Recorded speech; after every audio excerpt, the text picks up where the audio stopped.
ദൈവാത്മാവേ സ്നേഹസ്വരൂപ നിത്യസഹായകനേ, അന്ത്യവിധിക്കായി ഒരുങ്ങിടുവാൻ എല്ലാവരിലും. Praise Lord. യേശുവെ നന്ദി, യേശുവെ സ്തുതി, യേശുവെ മഹത്വം, യേശുവെ ആരാധന.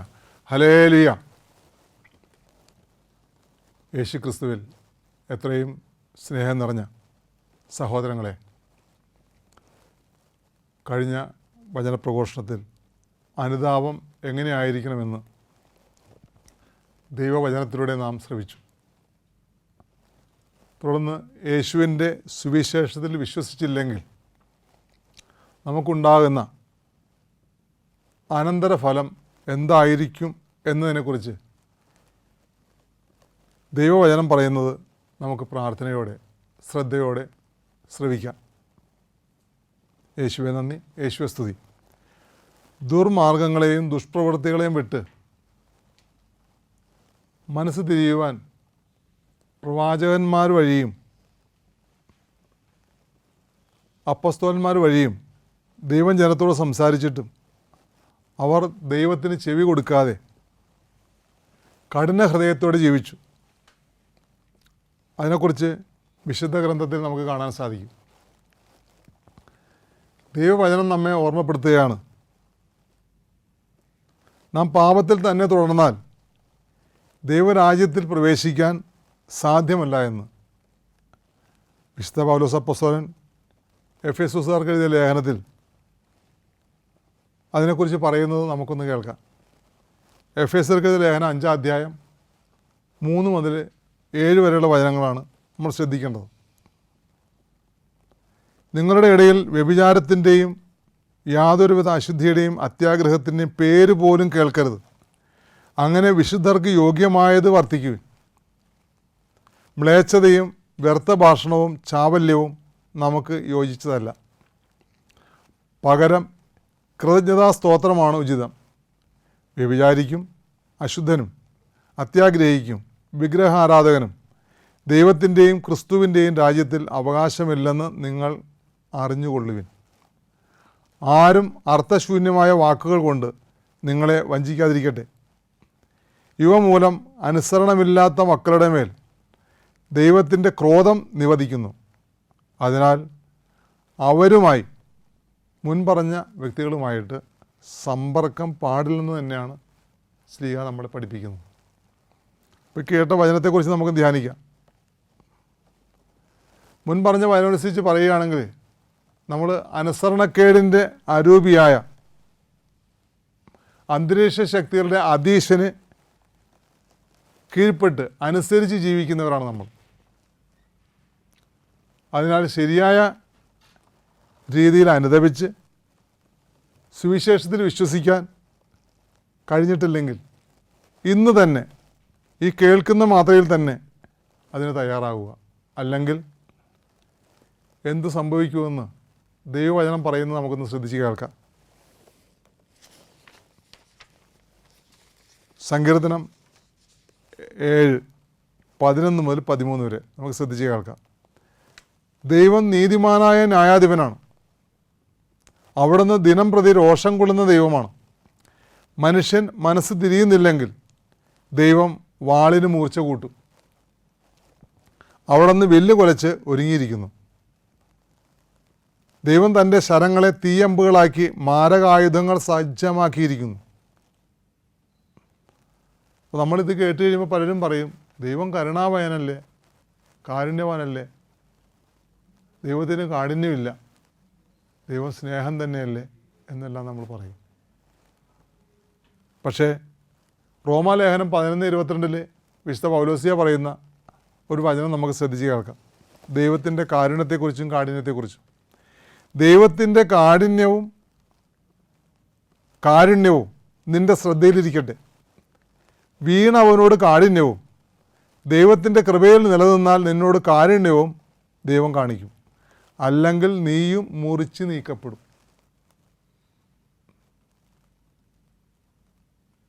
നമ്മൾ ശ്രദ്ധിക്കേണ്ട കാര്യമാണത്. ദൈവത്തിൻ്റെ കാരുണ്യം മാത്രമേ നമ്മൾ കേട്ടിട്ടുള്ളൂ. 119 സങ്കീർത്തനം 64 വചനത്തിൽ പറയുന്നത് ദൈവത്തിൻ്റെ കാരുണ്യം കൊണ്ട് ലോകം നിറഞ്ഞിരിക്കുന്നു എന്നാണ്. 33 സങ്കീർത്തനത്തിൽ 5 വചനത്തിലും പറയുന്നുണ്ട്, ദൈവത്തിൻ്റെ കാരുണ്യം കൊണ്ട് ലോകം നിറഞ്ഞിരിക്കുന്നു. രണ്ടിടത്താണ് വചനത്തിൽ ഇങ്ങനെ പറയുന്നത്, ദൈവത്തിൻ്റെ കാരുണ്യമാണ് ലോകം മുഴുവനും ഉള്ളതെന്ന്. പക്ഷേ അതിനോടൊപ്പം തന്നെ കാഠിന്യം ഉണ്ടെന്നാണ് ശ്ലീഹ നമ്മളെ ഓർമ്മപ്പെടുത്തുന്നത്. ഒരു പക്ഷേ ഇദ്ദേഹം പൗലോസ്ലീഹ ഈ സങ്കീർത്തകൻ പറഞ്ഞതായ ഈ കാരുണ്യത്തെക്കുറിച്ച് മനസ്സിലാക്കിയിട്ടായിരിക്കണം ഇങ്ങനെ എഴുതിയതെന്നാണ് എനിക്ക് തോന്നുന്നത്. ഈ കാരുണ്യം കാരുണ്യം കാരുണ്യം എന്ന് പറഞ്ഞ് ദൈവത്തിൻ്റെ കാരുണ്യത്തിന് വേണ്ടി മനുഷ്യൻ എപ്പോഴും പ്രാർത്ഥിച്ചുകൊണ്ടായിരിക്കണം. അവിടുത്തെ കാരുണ്യം പോലെ തന്നെ അവിടുത്തെ കാഠിന്യത്തിനും ശക്തി കൂടും എന്നുള്ളത് എൻ്റെ സഹോദരങ്ങൾ മനസ്സിലാക്കിയിരിക്കുന്നത് നല്ലതാണ്.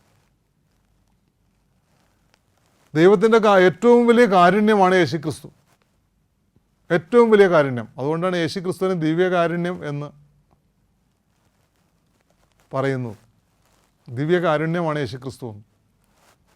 ദിവ്യകാരുണ്യത്തെക്കുറിച്ച് ഒരുപാട് പാട്ടുകൾ നമ്മൾ കേൾക്കാറുണ്ട്, യേശുവിൻ്റെ ദിവ്യകാരുണ്യത്തെക്കുറിച്ച്. പക്ഷേ ഈ ദിവ്യകാരുണ്യമാകുന്ന യേശു നമ്മളിൽ നിലനിൽക്കുന്നുണ്ടോ? നിലനിൽക്കുന്നില്ല എങ്കിൽ ദൈവത്തിൻ്റെ ഹൃദയം കാരുണ്യത്തിന് പകരം കാഠിന്യമായി തീരും എന്നുള്ളത് എന്തുകൊണ്ടാണ് നമ്മൾ മനസ്സിലാക്കാത്തത്? നമ്മളിൽ പലരും രോഗികളും പാപികളും മരണത്തിന് അർഹരായി തീർന്നിട്ടുള്ളത് അതുകൊണ്ടല്ലേ? ഇത് നമ്മൾ മനസ്സിലാക്കാതെ പോയാൽ നമ്മുടെ ദൈവത്തിൻ്റെ കാഠിന്യത്തിന് ഇരയായിത്തീരും. നമ്മളറിയാതെ കാഠിന്യം നമ്മൾ വേട്ടയാടും, നമ്മളറിയില്ല. കാരണം ദൈവകാരുണ്യത്തെ നമ്മൾ അംഗീകരിക്കാത്തത് കൊണ്ട് തന്നെയാണ്. പ്രൈസ് ലോർഡ്, ഹല്ലേലൂയ. അപ്പോൾ ദൈവവചനം അനുസരിക്കാത്തവർക്ക് വേണ്ടിയുള്ള ഒരു താക്കീതാണ് മുൻ പറഞ്ഞ ഈ വചനം. ഇനി നമ്മൾ എന്താ ചെയ്യേണ്ടത്? സക്രിയ പ്രവാചകനിലൂടെ ദൈവം അരുളി ചെയ്യുന്നത് നമുക്ക് കേൾക്കാം. സക്രിയ പ്രവചനം 1-ാം അധ്യായം 3, 4, 6 വചനങ്ങൾ നമുക്ക് ശ്രദ്ധിച്ച് കേൾക്കാം. സൈന്യങ്ങളുടെ കർത്താവ് അരുളി ചെയ്യുന്നു, എൻ്റെ സന്നിധിയിലേക്ക് മടങ്ങി വരുവിൻ, അപ്പോൾ ഞാനും നിങ്ങളുടെ അടുത്തേക്ക് മടങ്ങി വരാം. സൈന്യങ്ങളുടെ കർത്താവ് അരുളി ചെയ്യുന്നു, നിങ്ങൾ നിങ്ങളുടെ പിതാക്കന്മാരെ പോലെ ആകരുത്, ദുർമാർഗങ്ങളും വ്യാജപ്രവർത്തികളും വിട്ട് പിന്തിരിയുക എന്ന് പണ്ട് പ്രവാചകന്മാർ അവരോട് പ്രസംഗിച്ചെങ്കിലും അവർ അനുസരിക്കുകയോ ദൈവത്തിൻ്റെ വാക്ക് ശ്രദ്ധിക്കുകയോ ചെയ്തില്ല. കാരണം എന്താണെന്ന് നമുക്ക് നോക്കാം. ശ്രദ്ധിക്കാതെ പോയതിൻ്റെ കാരണം എന്താണെന്ന് വചനത്തിൽ തന്നെ പറയുന്നുണ്ട്. അവർ ഹൃദയകാഠിന്യമുള്ളവരായിരുന്നു എന്നാണ് വചനം പറയുന്നത്. അതെവിടെ പറയുന്നത്? സങ്കീർത്തനം 95-ാം സങ്കീർത്തനത്തിൽ 8 മുതൽ 11 വരെ വായിക്കുമ്പോൾ അതിനെക്കുറിച്ച് വ്യക്തമായിട്ട് ദൈവം പറയുന്നുണ്ട്. വളരെ വിലാപത്തോടു കൂടി തന്നെയാണ് ദൈവം പറയുന്നത്. മെരീബായിൽ മരുഭൂമിയിലെ മാസായിൽ ചെയ്തതുപോലെ നിങ്ങൾ ഹൃദയം കഠിനമാക്കരുത്. അന്ന് നിങ്ങളുടെ പിതാക്കന്മാർ എന്നെ പരീക്ഷിച്ചു, എൻ്റെ പ്രവൃത്തി കണ്ടിട്ടും അവർ എന്നെ പരീക്ഷിച്ചു. 40 സംവത്സരം ആ തലമുറയോട് എനിക്ക് നീരസം തോന്നി. വഴി പിഴയ്ക്കുന്ന ഹൃദയത്തോടു കൂടിയ ജനമാണിത്. എൻ്റെ വഴികളെ അവർ ആദരിക്കുന്നില്ല എന്ന് ഞാൻ പറഞ്ഞു. അവർ എൻ്റെ സ്വസ്ഥതയിൽ പ്രവേശിക്കുകയില്ലെന്ന് കോപത്തോടെ ഞാൻ ശപഥം ചെയ്തു. അപ്പോൾ ഹൃദയകാഠിന്യമുള്ളവർക്ക് ഒരിക്കലും ദൈവരാജ്യത്തിൽ പ്രവേശിക്കാൻ സാധിക്കില്ലെന്ന് ഈ വചനത്തിലൂടെ നമുക്ക് ഏകദേശം മനസ്സിലാക്കാൻ സാധിക്കും. കർത്താവ് ശപഥം ചെയ്യുവാണ്. എന്താണ്? ഹൃദയകാഠിന്യമുള്ളവർ കർത്താവിൻ്റെ സ്വസ്ഥതയിൽ, അതായത് ദൈവരാജ്യത്തിൽ പ്രവേശിക്കുകയില്ലെന്ന് ശപഥം ചെയ്യുവാണ് കർത്താവ്. കാരണം ഹൃദയകാഠിന്യമുള്ളവർ വഴിപഴച്ച തലമുറ എന്നാണ് കർത്താവ് പറഞ്ഞിരിക്കുന്നത്. അവരോട് കർത്താവിന് 40 സംവത്സരക്കാലം നീരസം തോന്നിയെന്ന്. അത് പഴയ നിയമത്തിൽ ഇസ്രായേലിനോട് തോന്നിയത്. പുതിയ നിയമത്തിൽ ഇസ്രായേലിനോട് എന്തായിരിക്കും? പുതിയ നിയമത്തിലെ ഇസ്രായേലിനോട് കർത്താവ് കുറേ കൂടി കടുപ്പിച്ചിട്ടുണ്ട്. പഴയ നിയമത്തിൽ പ്രവൃത്തി കൊണ്ട് ചെയ്യുന്നതിന് മാത്രമേ കർത്താവ് ശിക്ഷ നൽകിയിരുന്നുള്ളൂ. പുതിയ നിയമത്തിലാകട്ടെ ചിന്ത കൊണ്ട് പോലും പാപം ചെയ്താൽ അവൻ ശിക്ഷയ്ക്ക് വിധേയനാണെന്നാണ് കർത്താവായ യേശു പഠിപ്പിച്ചിട്ടുള്ളത്. നമുക്ക് പ്രത്യേകമായി കേൾക്കാനുള്ളത് മത്തായി സുവിശേഷം 5:27 തെറ്റായ ചിന്തയോടുകൂടി ഒരു സ്ത്രീയെ നോക്കിയാൽ പോലും അവൻ അവളുമായി പാപം ചെയ്തു കഴിഞ്ഞെന്നാണ് പറയുന്നത്. അതേപോലെ തന്നെ എല്ലാ കാര്യങ്ങളും. 1 യോഹന്നാൻ 3:15 പറയുന്നു, യോഹന്നാസ്ലീഹ പറയുവാണ്, സഹോദരനെ വെറുക്കുന്നവൻ കൊലപാതകയാണെന്ന്. വെറുക്കണമെന്ന് നമ്മുടെ ചിന്ത കൊണ്ടാണ്. നമ്മുടെ സഹോദരങ്ങളോട് നമുക്ക് വെറുപ്പുണ്ടെങ്കിൽ നമ്മൾ കൊലപാതകയാണ്. അപ്പോൾ കണ്ട, കർത്താവ് പറഞ്ഞ പ്രധാനപ്പെട്ട രണ്ട് പാവങ്ങളാണ്. മനുഷ്യൻ തൻ്റെ ശരീരത്തിൽ ചെയ്യുന്ന രണ്ട് പ്രധാനപ്പെട്ട പാവങ്ങളാണ്. ഒന്ന് വ്യഭിചാരവും, ഒന്ന് കൊലപാതകവും. ഇത് രണ്ടും ചിന്ത കൊണ്ട് ചെയ്യുന്നത് പോലും പാവമായിട്ടാണ് കർത്താവായ യേശു ഇവിടെ സ്ഥിരപ്പെടുത്തി വെച്ചിരിക്കുന്നത്. അപ്പോൾ നമ്മൾ എന്തുമാത്രം അങ്ങനെ ഈ പറഞ്ഞതായ പാവങ്ങൾ ചെയ്യുന്നുണ്ട് സഹോദരങ്ങളെ ഓരോ ദിവസവും. അപ്പോൾ നമ്മൾ ഹൃദയകാഠിന്യമുള്ളവരല്ലേ. ഞാൻ ചിരിച്ചു കളയാൻ വേണ്ടി പറഞ്ഞാൽ ചിരിച്ചതല്ലത്.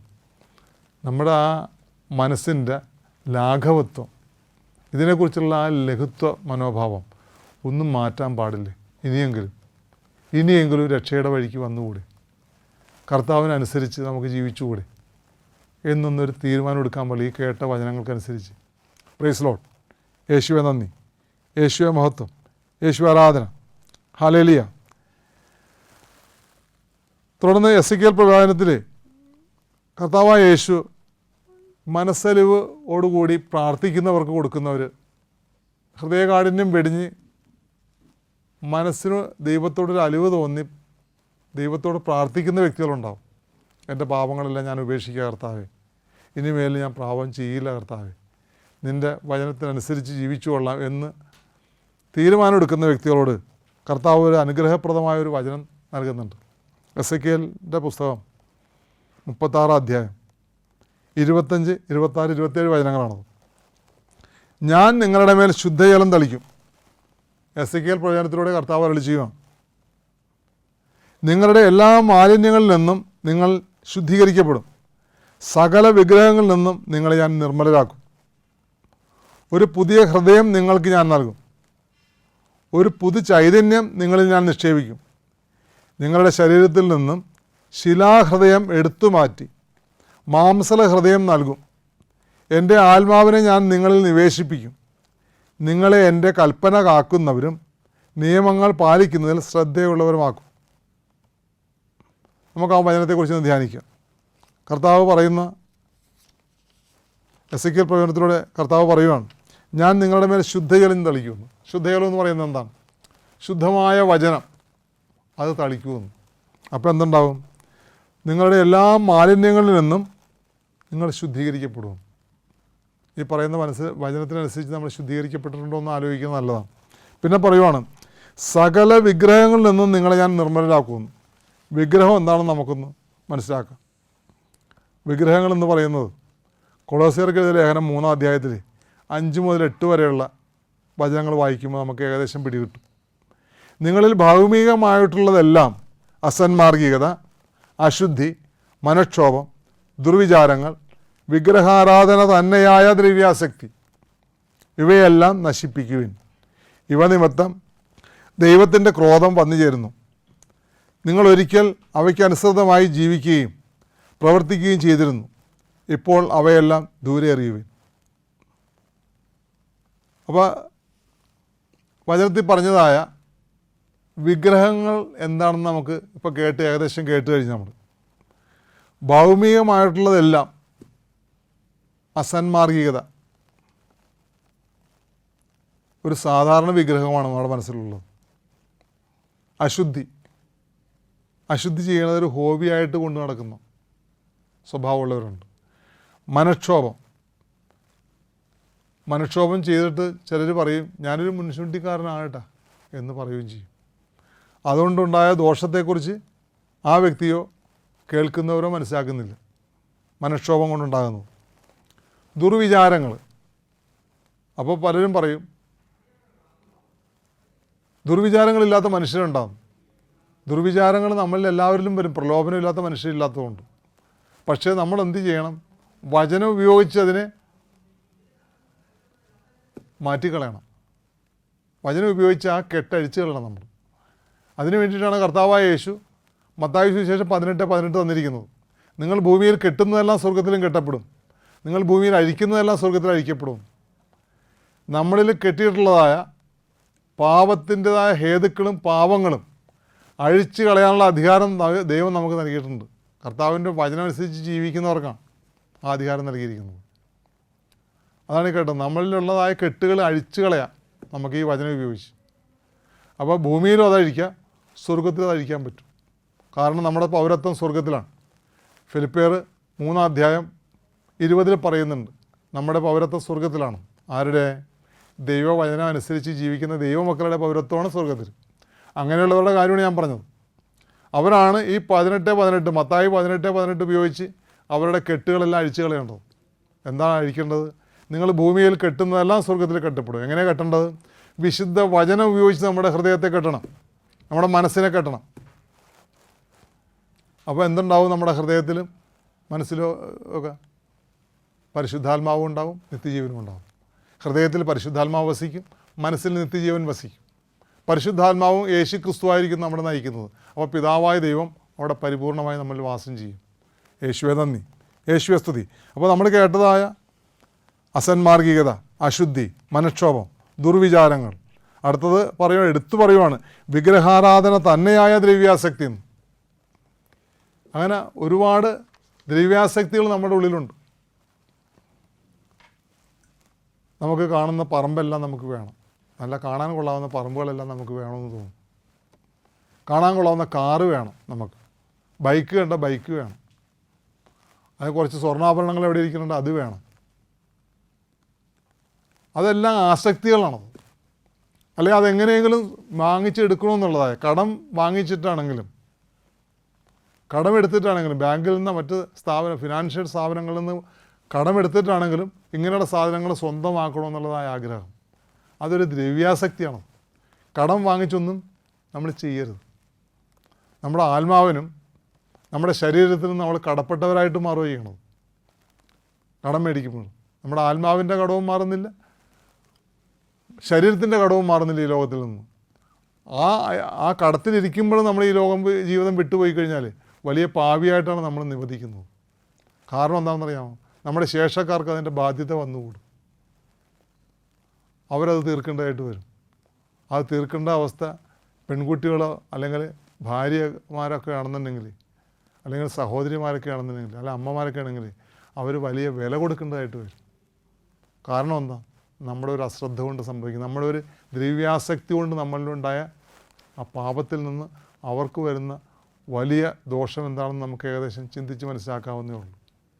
അപ്പോൾ ഇനി അങ്ങനെയുള്ള എന്തെങ്കിലും തരത്തിൽ നമ്മൾ പോയി പെടാൻ ആഗ്രഹിക്കുന്നുണ്ടെങ്കിൽ അതിൽ നിന്ന് എത്രയും വേഗം പിന്തിരിയുക. അപ്പോൾ വിഗ്രഹാരാധന തന്നെയായ ദ്രവ്യാസക്തികൾ എന്തുണ്ടെങ്കിലും നമ്മൾ ഉപേക്ഷിക്കുക. സമ്പത്ത്, മറ്റുള്ളവരുടെ കയ്യിലുള്ള സമ്പത്ത് വേണമെന്നുള്ള ആഗ്രഹം, ഇപ്പോൾ അതാണ് ഇപ്പോൾ ലോകത്തിൽ നടന്നുകൊണ്ടിരിക്കുന്നത്. എങ്ങനെയെങ്കിലും സമ്പത്ത് കരസ്ഥമാക്കുക. അതിനുവേണ്ടി എന്ത് മോശമായ പ്രവൃത്തികൾ ചെയ്യാനും മനുഷ്യൻ താല്പര്യം കാണിക്കുക. അങ്ങനെ മനുഷ്യൻ പാപത്തിന് പുറത്ത് പാപം ചെയ്ത് കൂട്ടുക. വിഗ്രഹാരാധന എന്ന് പറയുന്നത് വലിയൊരു പാപമാണ്. അതിൻ്റെ പുറത്ത് പിന്നെയും പാപം ചെയ്ത് കൂട്ടുന്നു. പിന്നെ പറയുവാണ് ഇവയെല്ലാം നശിപ്പിക്കാനാണ് പറയുന്നത്. ഇവ നിമിത്തം ദൈവത്തിൻ്റെ ക്രോധം വന്നു ചേരുന്നു. നിങ്ങൾ ഒരിക്കൽ അവയ്ക്ക് അനുസൃതമായി ജീവിക്കുകയും പ്രവർത്തിക്കുകയും ചെയ്തിരുന്നു. ഇപ്പോൾ അവയെല്ലാം ദൂരെ എറിയുവിൻ. Praise Lord. പിന്നെ പറഞ്ഞത് ശിലാഹൃദയത്തെക്കുറിച്ചാണ് പറഞ്ഞത്. ശിലാഹൃദയത്തെക്കുറിച്ച് പറയുമ്പോൾ വചനം ശ്രവിച്ച് ഹൃദയം നുറുക്കണം നമ്മൾ. എന്നാലേ നമ്മുടെ ശിലാഹൃദയം നമ്മളിൽ നിന്ന് മാറിപ്പോവുള്ളൂ. സങ്കീർത്തനം 34:18 പറയുന്നു, ഹൃദയം നുറുങ്ങിയവർക്ക് കർത്താവ് സമീപസ്ഥനാണ്, മനം ഉരുകിയവരെ കർത്താവ് രക്ഷിക്കുന്നു. അപ്പോൾ നമ്മൾ എങ്ങനെയാണ് ഈ ഹൃദയം നുറുക്കേണ്ടത്? വചനത്തിൻ്റെ കീഴിൽ ദിവസവും നമ്മളിരിക്കണം. ഇന്ന് ധാരാളം വചനപ്രഘോഷങ്ങൾ ഏതാണ്ട് 10-24ഓളം ചാനലുകളിൽ കൂടി ഇന്ന് ലോകമെമ്പാടും ദൈവത്തിൻ്റെ വചനം പ്രഘോഷിക്കപ്പെട്ടുകൊണ്ടാണ് ഇരിക്കുന്നത്. ഇതിൻ്റെ മുൻപിൽ നമ്മളിരിക്കണം, മാറിയിരിക്കണം. വെറുതെ ഇരിക്കുന്ന ധാരാളം വ്യക്തികളുണ്ട്. മറ്റുള്ളതായ ഇതിന് വേണ്ടിയിട്ട് എൻ്റർടൈൻമെൻറ്റിന് വേണ്ടി കളയുന്ന സമയം തൻ്റെ ആത്മാവിന് രക്ഷ കിട്ടാൻ വേണ്ടി, നിത്യജീവനിൽ പ്രവേശിക്കാൻ വേണ്ടിയിട്ട് ഒരു സമയം കണ്ടെത്തണം നമ്മൾ. അല്ല എങ്കിൽ നമ്മൾ വലിയ വില കൊടുക്കേണ്ടി വരും തുടർന്നുള്ള ജീവിതത്തിൽ. അതില്ലാതിരിക്കാൻ വേണ്ടി പറയുവാണ് നമ്മൾ വചനത്തിൻ്റെ മുമ്പിലിരിക്കണം. അപ്പോൾ എന്ത് സംഭവിക്കും? നമ്മളിൽ നമ്മുടെ ഹൃദയം നുറുങ്ങും. കാരണം വചനം എന്ന് പറയുന്നത് എഫേസ്യർ 6:17 പറയുവാണ്, ആത്മാവിൻ്റെ വാളാകുന്ന ദൈവത്തിൻ്റെ വചനം. നമ്മുടെ ആത്മാവിൻ്റെ വാളാണ് ദൈവത്തിൻ്റെ വചനം എന്ന് പറയുന്നത്. ആ വാളിൻ്റെ വെട്ട് കൊള്ളാനായിട്ട് നമ്മൾ പോയി ദൈവവചനത്തിന് മുമ്പിലിരിക്കണം. അപ്പോൾ ആ വെട്ട് ഏറ്റ് കഴിയുമ്പോൾ നമ്മുടെ ഹൃദയം നുറുങ്ങും. എത്ര കഠിനമായ ഹൃദയമാണ്, പാറ പോലെ ഉറച്ചതാണെങ്കിലും പാറയെ പിളർക്കുന്നതാണ് ദൈവത്തിൻ്റെ വചനം. അപ്പോൾ ആ ദൈവവചനത്തിൻ്റെ വാളിൻ്റെ വെട്ട് കിട്ടി നമ്മുടെ ഹൃദയം നുറുങ്ങണം. പിന്നെ പറയുവാണ്, മനം ഉരുകിയവരെ കർത്താവ് രക്ഷിക്കുന്നു. അടുത്തത്, ഈ നുറുങ്ങിയ ഹൃദയത്തെ കർത്താവിന് ഉരുക്കാൻ എളുപ്പമാണ്. കർത്താവിൻ്റെ വചനം ഉപയോഗിച്ച് അതിനെ ഉരുക്കും. അഗ്നിയായ കർത്താവിൻ്റെ വചനത്തെ ഉപയോഗിച്ച് ആ കഠിന ഹൃദയത്തെ കർത്താവ് ഉരുക്കും. ഉരുക്കിക്കഴിഞ്ഞാൽ കർത്താവിന് ഇഷ്ടം പോലെ അത് വാർത്തെടുക്കാൻ സാധിക്കും. ആ വാർത്തെടുക്കുന്ന ഹൃദയം മാംസള ഹൃദയമായിരിക്കും. ആ മാംസള ഹൃദയം ദൈവത്തിൻ്റെ വചനത്താൽ നിറഞ്ഞതാണെങ്കിൽ ദൈവത്തിന് ഇഷ്ടം പോലെ ആ ഹൃദയത്തിൽ പ്രവർത്തിക്കാൻ സാധിക്കും. അതുകൊണ്ടാണ് കർത്താവ് പറഞ്ഞത്, നിങ്ങളുടെ ഹൃദയം ഞാൻ മാംസള ഹൃദയമാക്കി തീർക്കും. Praise Lord. അപ്പോൾ വചനത്തിലൂടെയാണ് കർത്താവ് അവിടുത്തെ പരിശുദ്ധാത്മാവിനെ നമുക്ക് നൽകുന്നതെന്ന് നമ്മൾ കേട്ട് മനസ്സിലാക്കിയായിരുന്നു. നേരത്തെ ആദ്യത്തെ വചനങ്ങളിൽ അത് കേട്ടായിരുന്നു.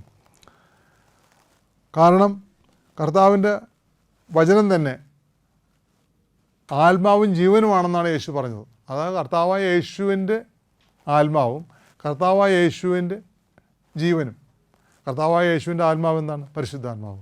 കർത്താവായ യേശുവിൻ്റെ ജീവൻ എന്താണ്? നിത്യജീവൻ. ഇത് രണ്ടുമാണ്. അപ്പോൾ ഈ വചനത്തിൻ്റെ മുറിവ് നമ്മുടെ ഹൃദയത്തിൽ ഇല്ല എങ്കിൽ, അപ്പോൾ ആത്മാവിൻ്റെ വാളാകുന്ന ഈ വചനത്തിൻ്റെ മുറിവ് നമ്മുടെ ഹൃദയത്തിൽ ഇല്ല എങ്കിൽ അതിലുള്ളതായ തിന്മകളെല്ലാം അതിൽ നിന്ന് പുറത്തു പോകില്ല. ശിലാഹൃദയമാകുമ്പോൾ അതിൽ പറ്റിപ്പിടിച്ചിരിക്കും, അള്ളിപ്പിടിച്ചിരിക്കും ഹൃദയത്തിൽ തിന്മകളെല്ലാം. അപ്പം അതിനാണ് വചനം കൊണ്ടുള്ള മുറിവ് നമ്മളുടെ ഹൃദയത്തിന് ആവശ്യമാണെന്ന് പറയുന്നത്. യേശുവെ നന്ദി, യേശുവെ സ്തുതി, യേശുവെ മഹത്വം, യേശുവെ ആരാധന. ഹല്ലേലൂയ. തുടർന്ന് നമുക്ക് കേട്ട വചനത്തെക്കുറിച്ച് ധ്യാനിക്കാം. ഓരോ വചനങ്ങളും നമ്മുടെ ഹൃദയത്തിൽ സംഗ്രഹിച്ചിട്ടുണ്ടോ എന്ന് നമുക്ക് ആലോചിക്കാം. ഇല്ല എങ്കിൽ വീണ്ടും വീണ്ടും ഈ വചനങ്ങൾ കേൾക്കാൻ നമ്മൾ താല്പര്യം കാണിക്കുക. നമുക്കതിനായി പ്രാർത്ഥിക്കാം. പരിശുദ്ധാത്മാവിനെ നൽകുന്ന കർത്താവായ ദൈവമേ, അങ്ങയുടെ ജനമായി തീരാൻ തടസ്സമായി നിൽക്കുന്ന എല്ലാ മാലിന്യങ്ങളും അവിടുത്തെ പരിശുദ്ധാത്മാവിനാൽ ഞങ്ങളിൽ നിന്ന് അകറ്റണമേ. ദൈവവചനവും കൽപ്പനകളും അനുസരിക്കുന്നവരായി ഞങ്ങൾ മാറുവാൻ തിരുമനസ്സാകണമേ. അവിടുത്തെ തിരുഹിതം നിറവേറ്റുന്നവരായി ഞങ്ങളെ രൂപാന്തരപ്പെടുത്തണമേ. ഞങ്ങളുടെ കുടുംബത്തെയും സമൂഹത്തെയും അങ്ങേക്ക് സമർപ്പിക്കുന്നു. പാപമാലിന്യങ്ങളിൽ നിന്ന് എല്ലാവരെയും പൂർണ്ണമായി മോചിപ്പിക്കണമേ. എല്ലാവരുടെയും ഹൃദയത്തെ അവിടുത്തെ വചനത്താൽ വിശുദ്ധീകരിക്കണമേ. നിത്യം പിതാവും പുത്രനും പരിശുദ്ധാത്മാവുമായി ജീവിച്ചു വാഴുന്ന സർവശക്തനും അനന്തകരണീയമായ കർത്താവായ യേശുവെ, ഞങ്ങളങ്ങ് സ്തുതിക്കുന്നു, ആരാധിക്കുന്നു, നന്ദി പറയുന്നു. ദൈവമേ സ്തോത്രം, യേശുവെ സ്തോത്രം, പരിശുദ്ധാത്മാവെ സ്തോത്രം. ഹല്ലേലൂയ.